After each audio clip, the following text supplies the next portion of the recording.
ഇന്നിവിടെ ഉണ്ടാക്കാൻ പോകുന്നത് താറാവ് കറിയാണ്. ഇത് ചെയ്ത താറാവിലേക്ക് കുറച്ച് ഉപ്പും മഞ്ഞൾപ്പൊടി ഇട്ട് 2 വിസിലടിക്കുന്നത് വരെ വേവിച്ചെടുക്കും. താറാവ് കറിക്ക് വേണ്ട ചേരുവ ഉരുളക്കിഴങ്ങും ക്യാരറ്റും കൂടി നീളത്തിൽ അരിഞ്ഞത്, അത് വറുത്തെടുക്കണം. ഇഞ്ചിയും വെളുത്തുള്ളിയും ചതച്ച് വെച്ചിട്ടുണ്ട്. 6 പച്ചമുളക്, കറിക്ക് ആവശ്യമായ സവാള അരിഞ്ഞു വെച്ചിട്ടുണ്ട്. വെളിച്ചെണ്ണ ഒഴിച്ചു കൊടുക്കാം. ഉരുളക്കിഴങ്ങും ക്യാരറ്റും ആദ്യം എണ്ണയിൽ വറുത്തെടുക്കാം.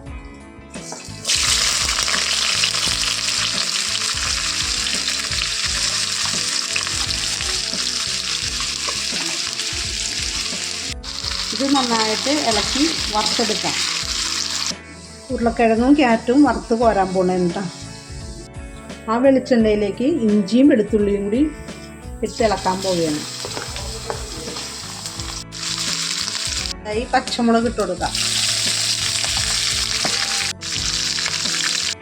അരിഞ്ഞ് വെച്ചിട്ടുള്ള സവാളയും ചേർക്കണം.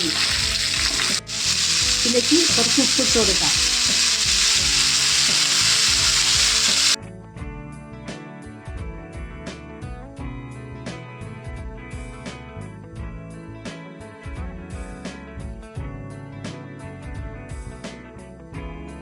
ഇതിനാവശ്യമായിട്ടുള്ള മസാലകൾ: മല്ലിപ്പൊടി, മഞ്ഞൾപ്പൊടി, കുരുമുളക് പൊടി, ഇത്രയും സാധനങ്ങൾ അതിലേക്ക് ഇടാൻ പോകുകയാണ്.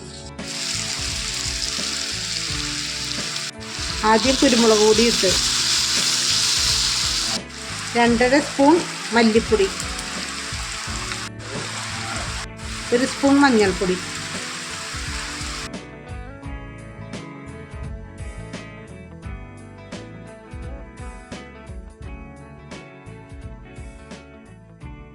താറാവിനെ നമുക്ക് ഗ്രേവിയിലേക്ക് ഇട്ട് കൊടുക്കാം.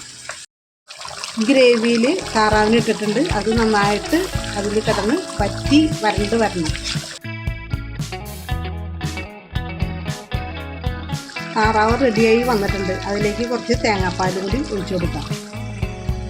കറിയിലേക്ക് ക്യാരറ്റും ഉരുളക്കിഴങ്ങും കൂടി വറുത്ത് വെച്ചത് ഇട്ട് കൊടുക്കാം.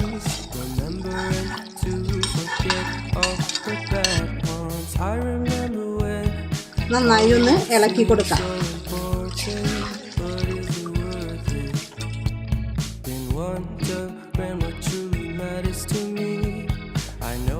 അങ്ങനെ നമ്മുടെ താറാവ് കറി റെഡി ആയിട്ടുണ്ട്.